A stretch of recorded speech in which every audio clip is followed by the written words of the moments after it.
은혜라는 이 단어가 우리 성도님들의 마음에 어떤 울림이 있을까요?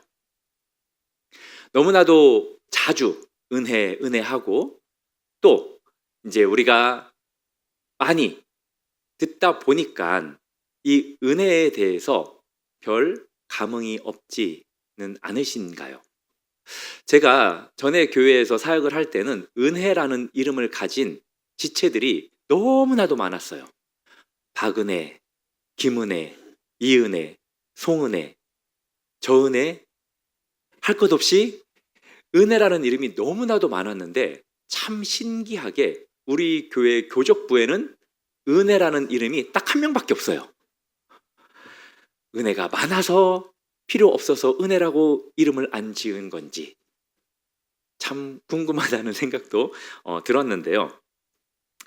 오늘 한 사람의 인생을 송두리째 이제 바꿔놓은 이 신비한 은혜라는 단어를 통해서 우리가 함께 은혜를 나눴으면 좋겠는데요.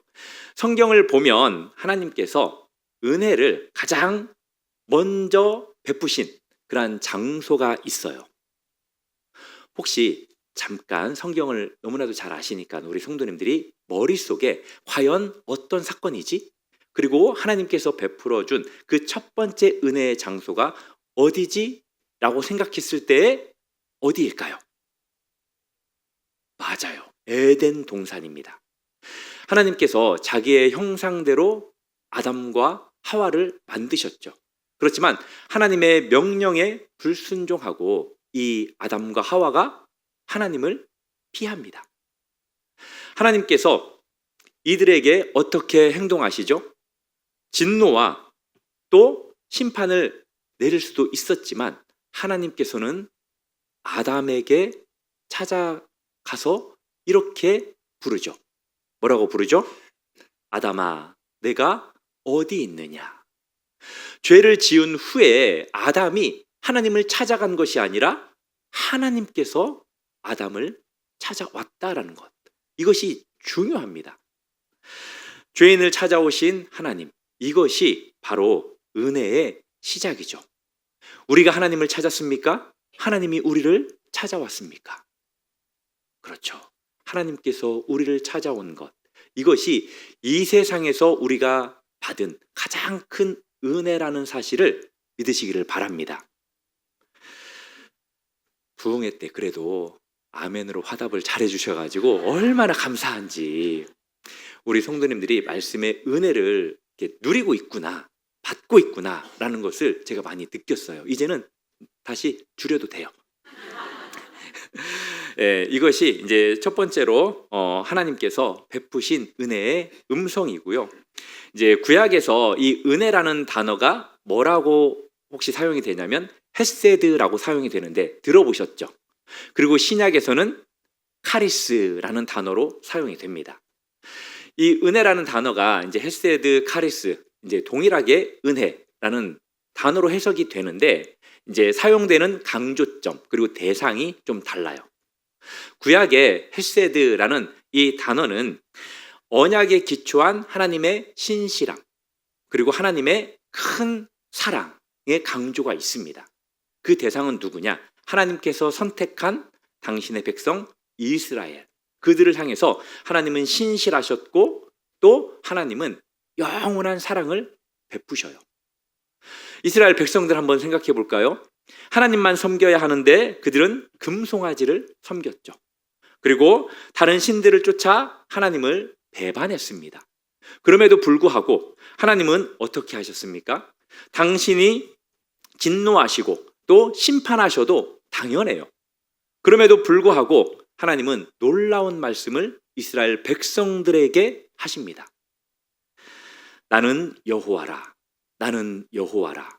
자비롭고 은혜롭고 노하기를 더디하며 인자와 진실이 많은 하나님이다. 인자를 천대까지 베푸는 하나님이다. 라고 당신의 그 선하심과 신실하심과 인자하심, 인애가 많으신, 은혜가 많으신 당신을 이스라엘 백성들에게 나타내시죠. 그러면서 또 뭐라고 말씀하시느냐? 내가 너희를 버리지 않을 것이다. 너희를 멸하지 않아서 아주 없게 하지 않을 것이다. 너희들과 세운 언약을 폐하지 아니할 것인데 나는 여호와 너희의 하나님이기 때문이다 라고 말씀하시면서 배반하고 그리고 다른 신을 섬겼던 그 이스라엘 백성들을 끈질기게 끝까지 사랑하신 헤세드의 하나님이라는 것을 나타내세요. 그러면 카리스라는 이 단어는 어떤 의미를 가지고 있냐면 좀 더 깊은 차원의 의미를 가지고 있는데요. 값없이 주시는 선물, 그리고 기쁨에서 우러난 은혜라는 의미를 가지고 있어요. 그 대상은 누구냐면은 예수 그리스도를 통해서 구원받은 모든 인류를 다 포함하고 있습니다. 바로 저와 우리 성도님들이 이 안에 포함이 되는 거죠. 하나님께서는 어떻게 당신의 은혜를 우리에게 베푸셨냐면 우리가 아직 죄인 되었을 때 하나밖에 없는 그 아들 예수 그리스도를 십자가에 내어놓기까지 우리에게 사랑과 은혜를 베풀어 주셨어요. 이해가 되십니까? 상식적으로는 이해가 안 되는 사건이죠. 원수 같은 그리고 배신자 같은 우리를 사랑하셔서 아들을 대신 죽게 하신 사랑, 바로 그것이 은혜라는 거죠. 이 세상 현대를 살아가는 우리들의 그 철저한 그 세계관은 뭐냐면 성과 중심이라고 생각이 들어요. 과정보다도 성과가 있어야 돼요. 뭐든지 성과가 없으면 과정마저도 중요하게 여기지 않는, 의미를 부여하지 않는 곳이 바로 우리가 살아가는 세상이에요. 참 교회도 마찬가지인 것 같아요. 알아요. 모든 열매는 물을 주고 그 다음에 심고 해도 열매를 맺게 하시는 분이 하나님이라는 것을 알면서도 우리는 열매가 풍성하지 않다라고 느끼면은 과정부터 이렇게 재단하는 경우가 너무나도 많이 있습니다. 그래서 이제 우리는 뭐 열심히 하면 보상받고 또 노력한 만큼 얻게 되고 자격 있는 자만 받을 수 있는 세상이다라고 여기면서 살아가는데 하나님의 나라는 이 하나님의 은혜는 이 모든 법칙을 다 뒤집는다는 거죠. 뭡니까? 은혜 받을 자격이 없는 자에게 하나님께서 은혜를 베푸셨어요. 그리고 노력하지 않은 자에게 구원의 선물을 하나님께서 주셨어요. 사랑하는 성도 여러분, 어떤 노력과 어떤 헌신을 하셔서 구원을 받으셨습니까? 아니면 값없이 아무것도 한 것 없는 공로 없는 자인데도 불구하고 구원 받으셨습니까? 두말하면 잔소리니까 답변도 안 하시는 거죠. 그렇죠. 이게 바로 하나님의 파격적이고도 놀라운 사랑입니다. 이게 감격이 되고 감사가 되기를 주님의 이름으로 축복합니다. 이제 이러한 하나님의 은혜, 이것을 루터는 신비로 봤어요. 그래서 루터는 은혜의 신비에 대해서 뭐라고 이야기를 했냐면 동시에 의인이며 죄인이다 라고 그렇게 표현을 했습니다. 이것은 이제 칭의론 아시죠? 칭의론의 이제 중심과 핵심이기도 한 내용인데요. 하나님의 입장으로 볼 때 하나님께서 이제 우리를 볼 때 그리스도의 의로 우리를 법정으로는 어떻게 여기냐면은 의롭다고 여기면서 선언을 하셨어요. 그런데 우리는 실제 삶에서 여전히 죄와 그 죄의 영향과 싸워가면서 우리는 살아간다는 거죠. 안 그렇습니까? 그렇잖아요. 즉 하나님의 눈에는 그리스도 안에서 우리는 어떤 존재냐면은 완전한 의인이에요. 그런데 우리 자신의 경험에서는 매일 죄와 대면해야 하는 그러한 존재라는 것을 우리는 느끼면서 살아갑니다. 이것이 바로 은혜의 역설이에요. 그래서 하나님이 우리의 어떤 모습을 보시는지 아세요? 하나님은 우리의 현재 모습을 보시는 것이 아니라 그리스도 안에 있는 미래의 모습을 보고 계신다는 그 사실을 우리 성도님들 믿으시기 바랍니다. 그것이 우리에게는 기쁨과 감사예요. 그래서 은혜 받은 자들, 이 사실을 아는 자들은 근본적인 변화가 있어요. 이것을 모르는 자들은 끊임없이 자신의 행위를 통해서, 노력을 통해서 하나님께 인정받으려고 애씁니다. 그런데 그들이 무엇을 느끼냐면 절망을 느껴요. 왜 그러냐면 아무리 노력해도, 아무리 수고해도 하나님께 인정받을 수 없다라는 걸 알아요. 하나님이 기뻐하는 행동을 하지만 기뻐하지 않는 행동을 더 많이 한다라는 것을 느끼거든요. 그러나 은혜 받은 사람들은 어떻습니까? 은혜 받은 사람들은 이미 받은 사랑에 감사하면서 그 사랑에 자유롭게 응답할 뿐이죠. 저와 우리 성도님들처럼. 그렇죠.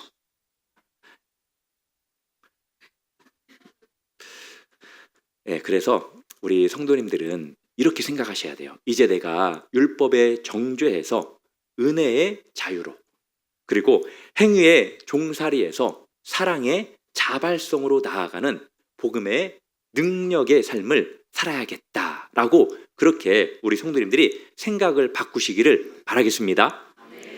우리가 이제 구약 인물 가운데 하나님의 큰 은혜를 받았던 한 사람을 좀 살펴보려고 하는데요. 우리 성도님들 가운데 지금 잠깐 생각을 해보면, 구약 인물 가운데 누가 은혜를 크게 받았을까? 많은 인물들이 있죠. 그런데 오늘 저는 다윗을 좀 살펴보려고 합니다. 우리가 너무나도 잘 아는 다윗. 다윗은 골리앗을 이긴 용사였습니다. 그리고 하나님의 마음에 합한 왕이었어요. 어렸을 때 이제 목동으로 시작을 해가지고 이스라엘의 위대한 왕이 된 사람이 다윗이잖아요. 그런데 어느 봄날 저녁에 이 다윗이 전쟁에 출정을 해야 되는데 왕궁 옥상을 거닐고 있었어요. 그때 다윗의 눈에 목욕하는 아름다운 여인이 눈에 들어왔죠. 어느 봄날 저녁이라는 이 표현이 맞을까요? 틀릴까요? 성경에 보면은 왕이 전쟁에 출정해야 되는 계절이 어떤 계절일까요? 1부 때는 아무 대답을 안 하더라고요. 여름일까요? 봄일까요? 가을일까요? 맞아요. 역시 2부 때 예배 드리시는 분들이 오늘은 센스가 좀 더 있으시네요. 예, 이제 왕들이 전쟁에 출전하는 그 시기는 이제 봄이에요.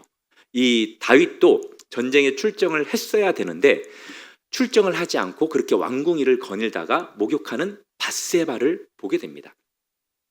밧세바의 그 목욕하는 장면이 이 다윗의 눈에 아름답게 보였나 봐요. 그렇죠? 그래서 그 모습이 유혹이 되었고, 유혹이 어떻게 발전합니까? 간음으로 발전해요. 간음은 또 한 단계 더 발전해서 살인으로 발전을 하고요. 이 살인은 결국 권력 남용으로까지 발전하게 됩니다. 상상해 보십시오. 하나님의 종입니다. 이스라엘의 왕입니다. 모든 백성들의 신망을 받는, 존경을 받는 그러한 다윗이었지만 지금 한순간에 간음자가 되었고 살인자가 되었습니다.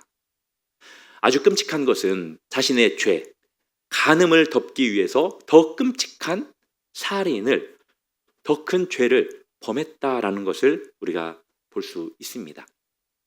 1년이라는 시간이 흘렀어요. 이 다윗은 아무 일도 없는 것처럼 왕궁에서 삶을 살아갔습니다. 그렇지만 다윗의 마음은 어땠을까요? 우리 성도님들 죄를 짓고 이렇게 살아가잖아요, 평상시처럼. 그러면 마음도 그냥 편하십니까? 불편하십니까? 예, 지옥이라는 표현이 맞죠. 정말 괴롭잖아요. 이 다윗도 그냥 하루하루 왕궁에서의 삶을 살았지만 그의 마음은 너무너무 괴로웠어요. 그 표현이 시편 32편 3, 4절에 나와 있는데요. 우리 같이 한번 읽어보겠습니다. 시작.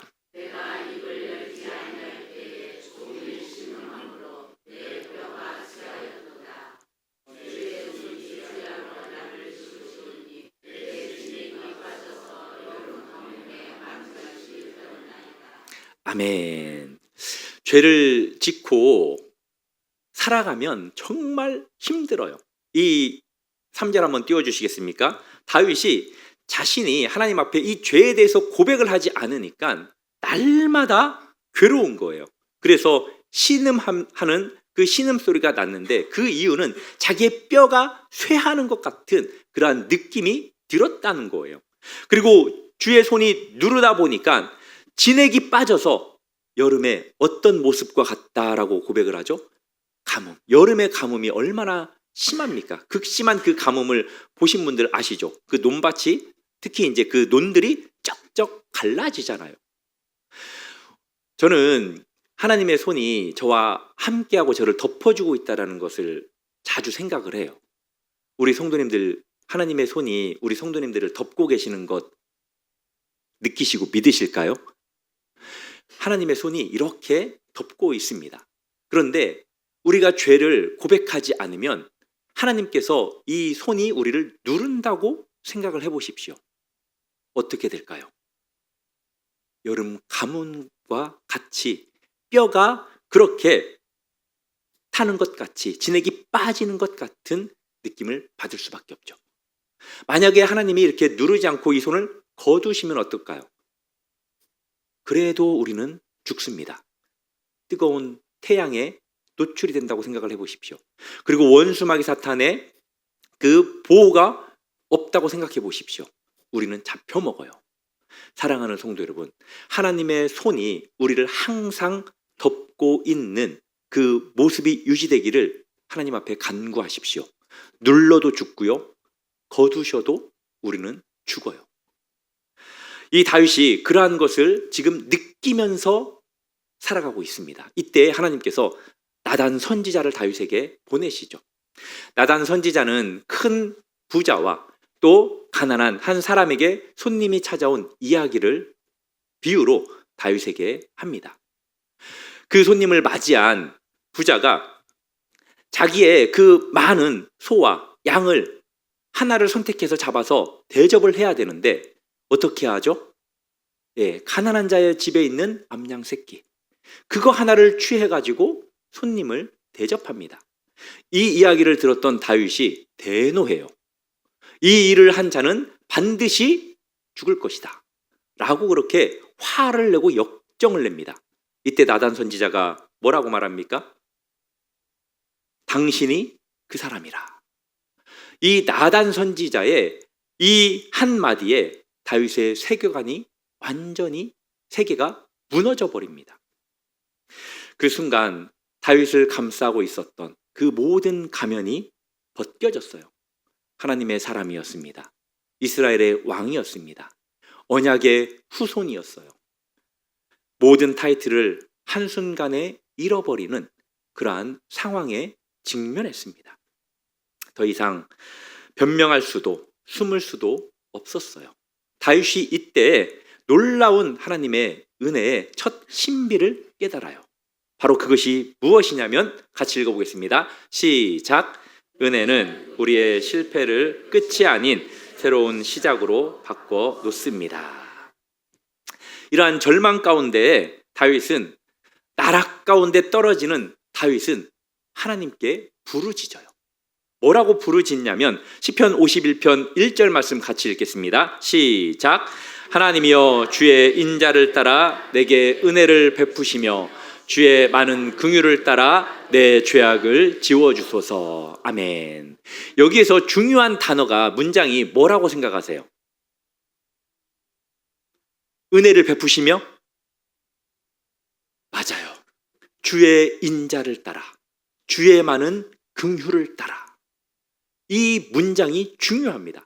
하나님이 은혜를 베푸시는 것 중요하죠. 그렇지만 하나님의 성품, 그것을 기준으로 하나님께서는 우리에게 은혜를, 다윗에게 은혜를 베푸신 거예요.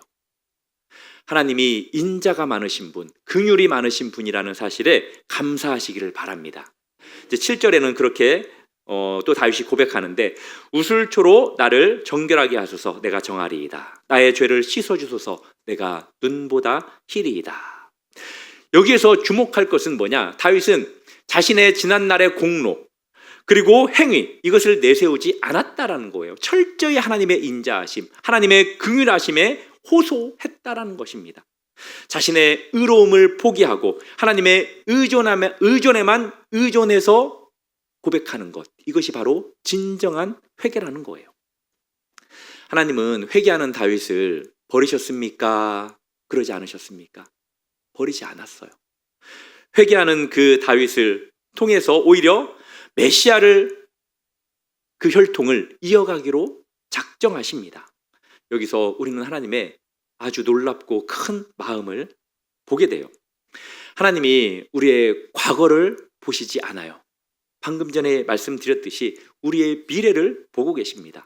하나님은 지금 죄로 얼룩진 다윗의 얼굴을, 다윗의 모습을 보시면서도 그를 통해 오실 메시아 예수 그리스도를 보고 계셨다라는 거예요. 그리고 다윗이 발견한 두 번째 은혜의 신비가 있는데, 그것은 뭐냐면 같이 읽겠습니다. 시작. 은혜는 우리의 고백을 진실하게 만듭니다. 아멘. 나단 선지자의 앞에 이제 모든 가면이 벗겨진 다윗이 완전히 달라진 고백을 해요. 그 고백이 뭐냐면 사무엘하 12장 13절 말씀인데요. 이렇게 고백을 합니다. 내가 여호와께 죄를 범하였나이다. 아주 짧은 고백이죠. 그렇지만 이 안에 다윗의 변명이 있습니까? 핑계가 있습니까? 남 탓을 합니까? 아니죠. 오직 자신의 죄에 대해 철저히 인정하는 것을 보게 됩니다. 참 저하고는 너무너무 다른 고백을 다윗이 하는 걸 보고 참 나는 뭔가라는 생각을 했습니다. 저는 남 탓 진짜 잘하거든요. 저랑 대화를 나눠보면은 결국 야, 이렇게 남 탓을 잘해? 라는 것을 아마 느낄 수도 있을지 모르겠어요. 우리 성도님들은 남 탓 안 하시죠? 핑계도 잘 안 대시고. 사랑하는 성도 여러분, 이 다윗은 더 놀라운 것은 이제 시편 51편 5절에서 이제 그 고백을 하는데요. 이렇게 고백을 해요. 내가 죄악 중에서 출생하였으며 어머니가 죄 중에서 나를 잉태하였나이다. 이 다윗의 고백은 지금 단순히 밧세바 사건에 대한 고백만이 아니라 자기 자신이 어떤 존재인가에 대한 고백이거든요. 자신이 죄인이라는 것을 지금 고백을 하는데 언제부터 죄인이었다라는 것을 고백을 합니까? 맞아요. 출생하기 전부터, 어머니의 뱃속부터 그렇게 자기는 죄인으로 태어났다라는 거예요. 그러면서 하나님의 은혜가 아니면 살 수 없습니다 라는 고백을 지금 저렇게 하고 있는 거예요. 믿으십니까? 이것이 바로 다윗이 하는 진정한 회개의 고백입니다. 철저히 자기의 의로움은 완전히 포기하고 하나님의 긍휼에만 매달리는 모습, 이것이 다윗의 모습인데요. 다른 시에서는 다윗이 어떻게 고백하냐면, 이제 다윗이 썼던 시들이 많은데 103편에 보면은 이런 고백을 합니다. 여호와는 긍휼이 많으시고 은혜로우시며 노하기를 더디하시고 인자하심이 풍부하시도다. 또 10절에 보면은 우리의 죄를 따라 우리를 처벌하지는 아니하시며 우리의 죄악을 따라 우리에게 그대로 갚지는 아니하셨으니 라고 고백을 해요. 하나님의 은혜에 대해서 깨닫고 나서 한 다윗의 고백이거든요. 아, 내가 그렇게 큰 죄를 지었음에도 불구하고 하나님께서는 진노하지 아니하시고 자비롭고 은혜롭고 노하기를 더디하셨고 또 나의 죄에 대해서 나를 처벌하지 않으신 정말 긍휼이 풍성하신 하나님이구나 라고 그렇게 다윗이 고백하고 찬양하는 것을 보게 됩니다. 은혜는 이렇게 우리를 정직하게 합니다. 사랑하는 성도 여러분, 우리 자신이 포장하고 있는 것들, 그것들을 벗겨내시기를 바랍니다. 계속해서 포장하지 마시고요. 자기 자신을 미워하지 않기를 바랍니다. 왜냐하면 하나님은 우리의 외모를 보는 것이 아니라 우리의 중심을 보거든요. 우리의 중심을 봤을 때 우리의 선한 것이 있습니까? 없거든요. 그럼에도 불구하고 하나님이 우리를 어떻게 하십니까?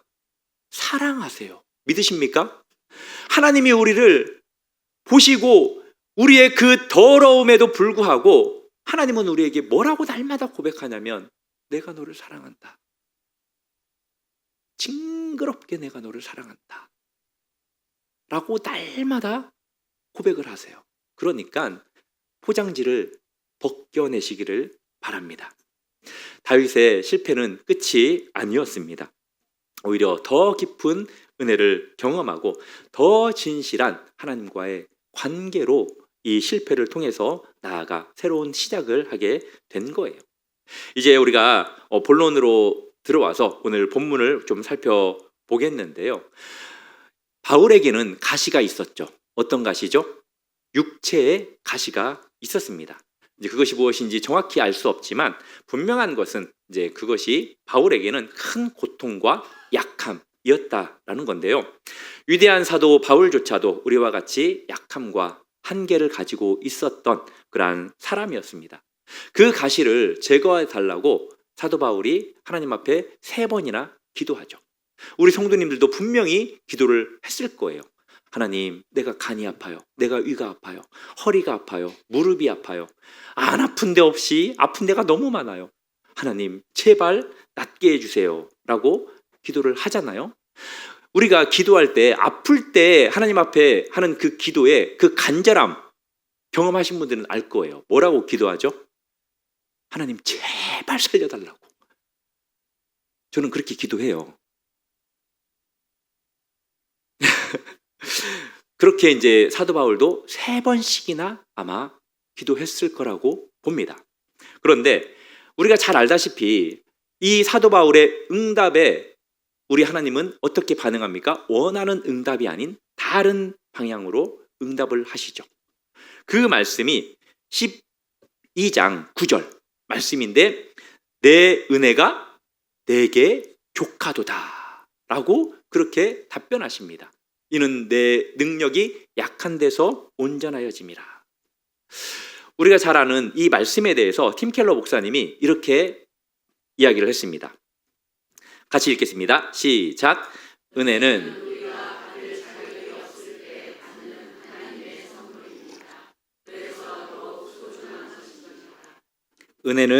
우리의 약함을 부끄러워하지 넘기면 나와요. 예.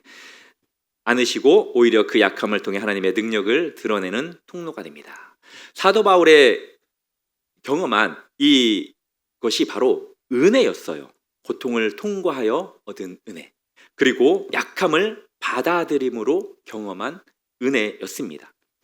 이 응답 속에서 우리는 하나님의 깊은 지혜와 사랑을 발견할 수 있어요. 왜냐하면 사도 바울이 기도한 그 기도대로 하나님께서 응답하신 게 아니라 다른 방법으로 응답하셨지만, 이 사도 바울의 기도에 하나님은 응답을 거절하신 게 아니라는 거예요. 믿으십니까? 거절하신 게 아니라 오히려 더 큰 선물인 은혜의 진리를 알게끔 하나님께서는 그 방법으로 응답하신 것을 우리가 보는데요. 그 첫 번째 이 사도 바울이 발견한 은혜의 진리가 뭐냐? 바로 약함이 강함의 통로가 된다라는 진리를 사도 바울이 발견했습니다. 하나님이 가시를 제거하지 않았죠. 그 대신에 그 약함 속에서 당신의 강함을 드러내기로 작정하셨습니다. 세상은 강함을 추구하죠. 성공해야 된다. 능력이 있어야 된다. 완벽해야 된다라고 그렇게 추구합니다. 그렇지만 하나님의 나라는 완전히 달라요. 뭐라고 하나님께서 말씀하십니까? 약한 자를 통해서 가난한 자를 내가 부끄럽게 할 것이다. 어리석은 자를 통해서 지혜로운 자를 부끄럽게 할 것이다 라고 말씀하시죠. 왜 그러는 걸까요? 그것은 약함 속에서 우리는 우리 자신을 의지할 수 없다라는 것을 깨닫고 하나님만을 의지하게 되기 때문입니다. 믿으십니까? 강한 사람은요, 절대 하나님을 의지하지 않아요. 물질이 풍부한 사람들도 하나님을 잘 의지하지 않습니다. 그 사람들은 자기 자신을, 그리고 자신이 가지고 있는 그 물질을 의지해요. 그렇지만 연약한 사람들, 가난한 사람들은 누구를 의지합니까? 하나님밖에 없어요. 그래서 날마다 고개 들고 하나님 제발 은혜를 베풀어 달라고, 살려달라고 그렇게 자신의 연약함을 고백하면서 하나님의 은혜가 아니면 살 수 없다라고 그렇게 고백을 합니다. 사랑하는 성도 여러분, 연약함이 있으십니까? 숨기지 마십시오.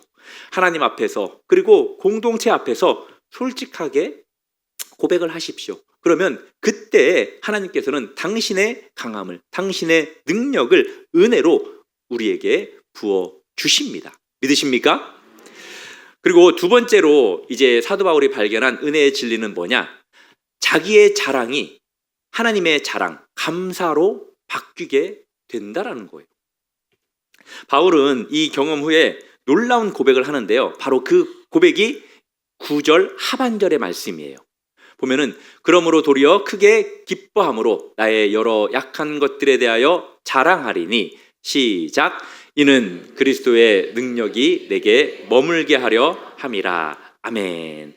머물게라는 단어에 보면은 자신이 가지고 있는 성경책을 보면은 숫자 1이 써 있어요. 그리고 이제 풋노트에 보면은 뭐라고 써 있죠? 장막으로 덮게라고 써 있습니다. 송태근 목사님도 말씀하셨죠. 좋은 성경책에는 이거 기록되어 있다고. 네, 이것은 하나님께서 단순히 이제 보호해 주겠다라는 것을 넘어서서 내가 너와 함께하겠다, 임재하셔서 직접 감싸주고 지켜준다라는 그러한 의미입니다. 이전에 바울은 자신의 의로움을 자랑했어요. 바울만큼 자랑할 게 많은 사람이 없었습니다. 바리새인 중에 바리새인이요, 의로는 흠이 없다라고 이야기를 했어요. 여기에 앉아 계신 우리 성도님들 가운데 의로는 흠이 없다라고 자신 있게 말할 수 있는 사람이 있으실까요? 저는 없다고 봅니다. 근데 사도 바울은 당당하게 그렇게 자랑을 했어요. 자신의 것에 대해서. 그런데 이제는 자신의 약함을 자랑한다라고 말을 합니다. 왜냐? 자신의 그 약함을 통해서 그리스도의 능력이 머무는 자리가 되었기 때문이에요. 이것이 바로 은혜입니다. 은혜는 우리의 자랑거리를 바꿔요. 사랑하는 성도 여러분, 다른 사람들과 대화를 나눌 때 내가 가지고 있는 지혜, 내가 가지고 있는 다른 것들을 자랑하기보다도 나의 약함을 통해서 역사하신 하나님의 은혜를 자랑하기를 주님의 이름으로 축복합니다. 그리고 받은 은혜들이 있으면 나누어 주셨으면 좋겠어요. 그래야 그 은혜가 더욱더 풍성해지기 때문입니다. 그리고 이제 사도 바울이 발견한 세 번째 은혜의 진리는 뭐냐면 고난이 축복이 된다라는 것을 깨달았어요. 사도 바울이 계속해서 고백하거든요. 10절 말씀입니다. 우리 같이 한번 성경책 10절 말씀 읽겠습니다. 시작. 그러므로 내가 그리스도를 위하여 약한 것들과 능욕과 궁핍과 박해와 곤고를 기뻐하노니 이는 내가 약한 그때의 강함이라. 아멘. 놀랍지 않습니까? 사도 바울이 자신의 약함, 능욕, 받았던 궁핍, 박해, 곤고 이것을 기뻐한다라고 고백을 해요. 왜 이게 가능할까요? 그렇죠. 은혜를 경험한 자는 이 고백이 가능합니다. 믿으십니까? 분명히 이곳에 앉아 계신 우리 성도님들도 이런 고백을 하겠죠. 왜 사도 바울이 이렇게 고백을 합니까? 알았기 때문이에요. 결론은 알았어요. 이 모든 것들이 하나님께서 나에게 준 저주가 아니라 축복의 통로였구나. 나의 약함의 자리가 하나님의 능력을 나타내는 자리였구나 라는 것을 이 사도 바울이 깨달았다라는 거예요. 그런데 우리가 여기서 이제 한 가지 기억해야 될 것이 있는데 그것이 뭐냐면 아무리 은혜를 받았다고 하더라도 고난 자체를 즐기는 사람은 좀 드물어요. 왜 그래요? 고난은 힘든 거거든요. 고난이 안 힘든 사람은 없어요. 누구나 남의 고난이 클까요? 자신의 고난이 클까요? 예, 남은 암에 걸렸어도 내 손가락에 가시 박히면 내가 더 아픈 거예요. 그런데 이 사도 바울이 고난 가운데에도 더 큰 은혜를 경험했다라는 것을 알았기 때문에 오히려 고난이 축복의 통로라는 것을 깨닫고 감사의 고백을 하는 것을 보게 됩니다. 그리고 고난을 통해서 믿음이 성장하고 하나님께서 베풀어 주시는 그러한 은혜들을 우리들이 경험하지 않습니까? 그리고 네 번째는 이제 마지막인데요. 뭐냐면 은혜는 지켜야 할 무엇이라고요? 사랑하는 성도 여러분, 하나님께서 베풀어 주신 은혜가 보물이라고 믿으시기 바랍니다. 만약에 우리 성도님들 가운데 지금 다이어가 제가 잘 모르겠어요. 만약에 뭐 100캐럿짜리가 있다. 막 금덩어리가 뭐 한 이만한 게 있다. 이거 지킬 거예요? 안 지킬 거예요? 안 지킬 거면 저 주세요. 안 지킬 사람이 없죠. 하나님의 은혜가 바로 이 다이아몬드보다도 금덩어리보다도 더 큰 가치가 있음을 믿으시기 바랍니다. 그래서 지키십시오. 받은 은혜를 지키시기 바랍니다. 근데 부흥회 때 받았던 그 은혜 지금 벌써 까먹었죠? 우리는 그래요. 그렇게 쉽게 까먹습니다.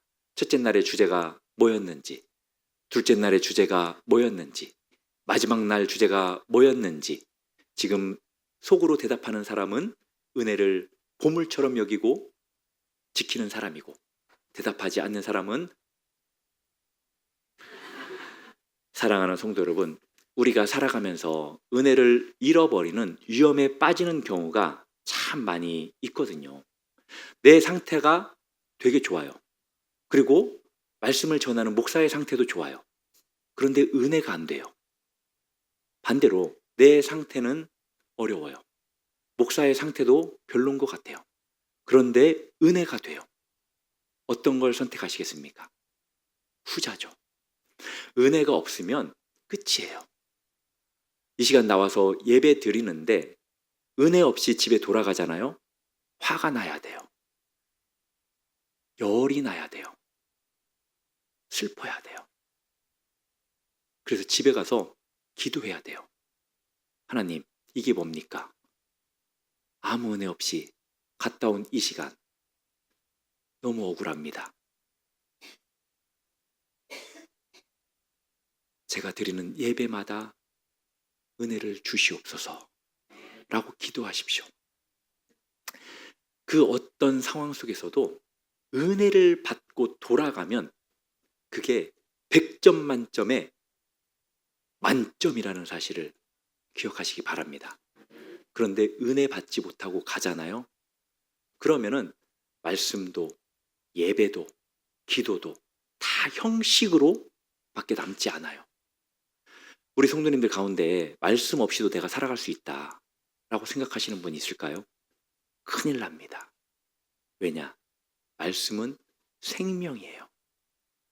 다른 거 없이 살아갈 수 있지만요. 말씀만 다른 거 없이도 살아갈 수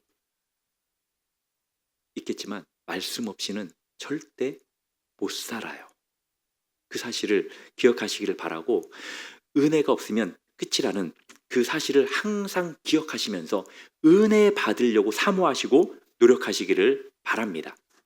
그래서 우리가 은혜를 잊어버리지 않기 위해서 노력해야 하는 방법, 잠깐 제가 좀 참고로 드리자면, 받은 은혜를 기억하려고 묵상하십시오. 부흥회 때 얼마나 은혜가 됐어요. 저는 지금도 너무나도 좀 부흥회만 생각하면 가슴이 흥분이 살짝 돼요. 오래간만에 송 목사님의 설교를 1년이 지난 라이브로 내가 말씀을 듣다 보니까 너무 행복했어요. 그래서 그 두 번째 기적, 그 고백의 나에게도 있기를 내가 바랬었고, 그 두 가지의 지혜가 내가 계속 가지고 살아가기를 바라고, 하나님의 영광을 본 자로서의 삶을 내가 계속해서 살아야겠다라고 그렇게 결단을 했습니다. 그래서 계속 기억하십시오. 기억하려고 노력하십시오. 그리고 이것을 나누시기를 바랍니다. 그리고 어떤 상황에서도 힘들고 어려울수록 어떤 관점으로 그 상황을 바라보셔야 하냐면 은혜의 관점으로 그 상황을 바라보시기를 바랍니다. 우리가 이제 오늘까지 이렇게 이제 영적으로 성장하는 그리스도인에 대해서 마무리를 하려고 그래요. 다음 주는 맥주감사 주일이고, 이제 그 다음 주는 이제 누가복음 강의로 다시 돌아갈 건데, 이제 기도, 말씀, 그리고 공동체, 시험, 은혜, 이 모든 것들이 결국 누구에게 귀결이 되냐면 예수 그리스도에게 귀결이 됩니다. 그리스도는 은혜이시고 완성자 되시고 은혜의 소망이라는 사실을 믿으시기 바랍니다. 그리스도는 단순히 우리에게 은혜를 가르치는 분이 아니라 그분 자체가 은혜라는 거예요. 우리를 위해서 우리의 연약함 때문에 그것을 해결하기 위해서 십자가에 친히 죽어주셨고 또 부활하셔서 당신의 능력을 우리에게 주셔서 우리를 새로운 주님의 자녀로 백성으로 정체성을 갖게 하셨어요. 그리고 지금도 우리에게 끊임없이 은혜를 부어 주시죠. 누구를 통해서요? 성령 하나님을 통해서 우리에게 은혜를 부어 주십니다. 사랑하는 성도 여러분, 하나님께서 사도 바울에게 뭐라고 말씀하셨습니까? 내 은혜가 내게 족하도다. 2000년 전에 이 하나님의 말씀이 사도 바울에게도 한 말씀이지만 이 시대를 살아가고 있는 이 자리에 앉아 있는 저와 우리 성도님들에게도 동일하게 하나님께서 말씀하시는 말씀으로 받으시기를 바랍니다. 은혜 받은 자로서만 살아가는 것이 아니라 은혜를 나누는 자의 삶을 이제는 살아가야 됩니다. 가정에서, 직장에서, 그리고 이 땅에서 은혜의 증인으로 살아가시기를 바랍니다. 그리스도의 은혜가 이 자리에 앉아 계신 우리 성도님들 개인과 가정에 날마다 새롭게 임하기를 주님의 이름으로 축복합니다.